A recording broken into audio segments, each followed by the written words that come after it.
नमस्कार, सुप्रभात दोस्तों। बहुत बहुत स्वागत आपका आज के इस टॉपिक में। आज हिंदी दिवस है और आप सभी को हिंदी दिवस की हार्दिक शुभकामनाएं। तो चर्चा करेंगे कि हिंदी दिवस मनाया जाता है, लेकिन हिंदी भाषा का विकास, उसकी उत्पत्ति कैसे हुई, इस टॉपिक को लेकर आप लोगों के बीच में हाजिर हूँ। और थोड़े से मैंने नाम लिखे हैं, वो रिटन में हैं, उनके आधार पे आप लोगों के साथ देखिए। कोई भी भाषा का जो विकास है वो शून्य से नहीं होता, रीज़न होता है। तो उसी को समझने का हम प्रयास करेंगे। जैसे आज भी आप देखते हैं कि लोगों में हिंदी को लेकर कई अवधारणाएं हैं। अगर आप उत्तर भारत में देखें तो वहाँ की हिंदी अलग है। अगर आप दक्षिण भारत को लेकर चले तो वहाँ की हिंदी अलग है। तो ये कैसे भाषा निर्माण हुई और कैसे इसका सारा सिस्टम है, इसको समझने का प्रयास करेंगे।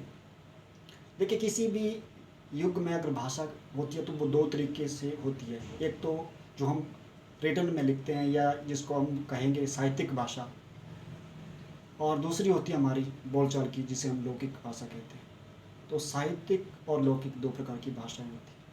देखिए, जब सिंधु घाटी की सभ्यता के बाद जब वैदिक सभ्यता आती है तो वहीं से भाषा का हमें जो लिटरेचर या जो इतिहासकारों ने लिखा है कि वहाँ से भाषा का हमें नॉलेज पर मिलता है। तो जो आर्य लोग जो थे वो भारत में आए 1500 ईसा पूर्व। तो जब शुरुआत होती है, अगर पूरे वैश्विक स्तर पर हम कहा जाए कि सबसे प्राचीनतम भाषा कौन सी है, तो कोई अंग्रेजी नहीं कहेगा, यूनानी नहीं कहेगा, फ्रेंच नहीं कहेगा, लेकिन संस्कृत का नाम जरूर आता है। और इसको जननी कहा जाता है, विश्व की जननी भाषा। तो ये सर्वमान्य सिद्धांत है कि संस्कृत से ही सभी भाषा का विकास हुआ। लेकिन मैं आज ज़्यादा अंदर इस टॉपिक को लेकर नहीं जाऊंगा। सिर्फ हम यहाँ तक पहुँचेंगे कि हिंदी भाषा कैसे उत्पन्न हुई। संस्कृत से ही निसंदेह हिंदी भाषा का विकास हुआ, लेकिन ये पीढ़ी दर पीढ़ी नीचे उतरी।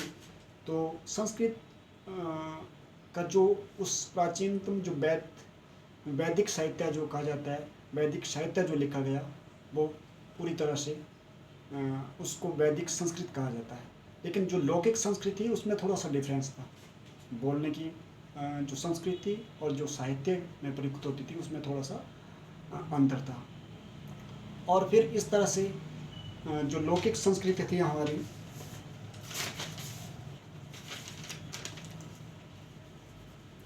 ये जो आर्य भाषा थी, ये चली 1500 ईसा पूर्व, यानी कि आज 2024 है, तो ये मान के चलते हैं हम कि 3500 साल पहले। और ये चलती है 500 ईसा पूर्व तक, मतलब यीशु मसीह के 500 ईसा पूर्व, यानी कि आज से लगभग 3000 साल तक। उसके बाद मध्यकालीन आर्य भाषाओं का जो टाइम पीरियड बताया जाता है वो 500 ईस्वी से 1000 ईस्वी तक। और जो आधुनिक आर्य भाषाओं का टाइम पीरियड है वो 1000 ईस्वी से जो प्रेजेंट टाइम है वहाँ तक बताया जाता है। लेकिन हमारी जो हिंदी भाषा है वो मध्यकालीन भारत से इसका आरंभ होता है। देखिए, 500 ईसा पूर्व जब संस्कृत का रूप थोड़ा बिगड़ने लगा, वैदिक जो संस्कृत थी और लौकिक संस्कृति, उसमें थोड़ा सा जो अंतर था। लेकिन लौकिक संस्कृत भी थोड़ी थोड़ी फिर बिगड़ती गई, उसका बिगड़ता स्वरूप हो गया। तो उससे जो भाषा उत्पन्न हुई वो थी पाली भाषा। और पाली भाषा मध्यकालीन भारत की भाषा मानी जाती है, प्रथम भाषा मानी जाती है। तो ये एक्चुअली बौद्धों की भाषा थी। महात्मा बुद्ध का जो टाइम पीरियड है 483 के ईसा पूर्व के आसपास, उस टाइम, और जितना भी बौद्धिक साहित्य आपको मिलेगा वो पाली भाषा में मिलेगा। और बौद्ध के जो त्रिपिटक ग्रंथ हैं वो सारे के सारे पाली भाषा में लिखे गए हैं। लेकिन पाली का भी जैसे जैसे स्वरूप बिगड़ता गया, पाली से प्राकृत भाषा उत्पन्न हुई। प्राकृतिक का अर्थ था कुछ ऐसी भाषा जो लोगों, जो शिक्षित वर्ग था उनसे दूर थी और मात्र आम जनमानस तक सीमित थी वो भाषा। तो वो प्राकृतिक भाषा वैसे फिर उसका भी थोड़ा शुद्ध रूप हुआ, और उस शुद्ध रूप से जो साहित्य लिखा गया वो जैन साहित्य लिखा गया महावीर स्वामी के टाइम का। ये हो गई हमारी प्राकृतिक भाषा। लेकिन प्राकृतिक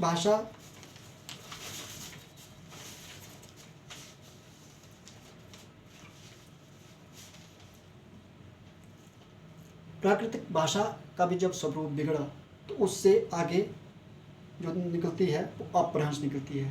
तो इसी अपभ्रंश से हमारी हिंदी भाषा का विकास होता है। लेकिन अपभ्रंश के भी 4-5 वर्ग हो जाते हैं। इसको शोरशैनी, पैशाची, महाराष्ट्री, अर्धमागधी और मागधी के रूप में ये विभाजित होती है। अब शोरशैनी जो थी वो कहाँ बोली जाने लगी, जब ये बिगड़ता रूप हो गया। जैसे मैंने आपको बताया कि पहले वैदिक संस्कृत थी, वैदिक संस्कृत में हमारे प्राचीनतम जितने भी ऋग्वेद वगैरह सब लिखे गए, लेकिन लोगों की संस्कृति से कुछ अलग थी। जब वो उसका स्वरूप बिगड़ा तो उसके बाद जो है महात्मा बुद्ध के समय में ये पाली आई, और पाली का जब स्वरूप बिगड़ता गया तो प्राकृतिक जैन महावीर स्वामी के टाइम में, और जब इससे जो भाषा बनी वो बनी फिर हमारी 500 ईस्वी के आसपास वो बनी हमारी अपभ्रंश। अपभ्रंश ने पूरे भारत को इस तरह से घेर लिया, लेकिन लगभग जो ये फैली वो उत्तरी भारत में फैली। अगर जैसे मैं भौगोलिक परिस्थिति में भारत को विभाजन करूं तो नर्मदा नदी और विंध्याचल पर्वत का ऊपर वाला एरिया उसको उत्तरी भारत की संज्ञा दी गई और नीचे वाले एरिया को दक्षिण भारत। लेकिन आज हम देखते हैं कि हमारी मथुरा में जाएंगे, आप यूपी में जाएंगे, बिहार में जाएंगे, महाराष्ट्र में जाएंगे, कर्नाटक में जाएंगे, भले हिंदी बोलते हैं लेकिन बहुत अंतर है उनकी बोलों में, चाहे अक्षर को हो, वर्ण को लेकर हो, शब्द को लेकर हो, वाक्य को लेकर हो, लेकिन कुछ ना कुछ आपको अंतर मिलेगा। तो ये इसी अपभ्रंश का बिगड़ा हुआ रूप अथवा अपभ्रंश से खड़ी बोली बनी, खड़ी बोली से फिर हिंदी बनी, और जो प्योर हिंदी, जो शुद्ध हिंदी, मानक हिंदी है वो जिसे ही आप हिंदी और आज राष्ट्रीय भाषा नहीं, राजभाषा जिसे 14 सितंबर को इसको राजभाषा का दर्जा मिला। तो शोरशैनी जो निकली, शूरसैन, ये मथुरा का नाम, प्राचीनतम नाम है। तो ये मथुरा के एरिया वाले में जो ये अपभ्रंश बोले जाने लगी उसको शोरशैनी अपभ्रंश कहा गया। और फिर पैशाची जो ये हमारा जेंडके वाला एरिया था, जम्मू कश्मीर वाला, इसमें जो है पैशाची बोले जाने लगी।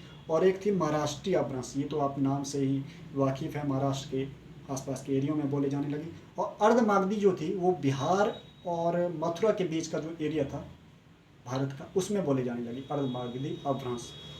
और मागधी जो थी ये बिहार, जैसे मगध जो था सबसे प्राचीन जनपद था, जैसे हम एक स्टेट कहे, जैसे अगर स्वतंत्रता के बाद जैसे आंध्र प्रदेश भाषा को लेकर पहला राज्य माना जाता है, उसी प्रकार जो था मगध में जो था ये मागधी, यानी कि बिहार में मागधी बोली जाने लगी।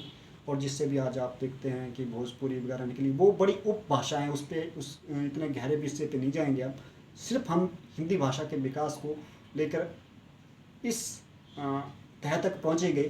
पहले वैदिक संस्कृत, लौकिक संस्कृत, लौकिक संस्कृत का बिगड़ता हुआ स्वरूप हुआ तो पाली ने जन्म लिया। पाली साहित्य में लेकर जाने लगी। लेकिन पाली का जब थोड़ा स्वरूप बिगड़ा तो प्राकृत भाषा ने जन्म लिया, और प्राकृतिक से जो था अपभ्रंश निकली।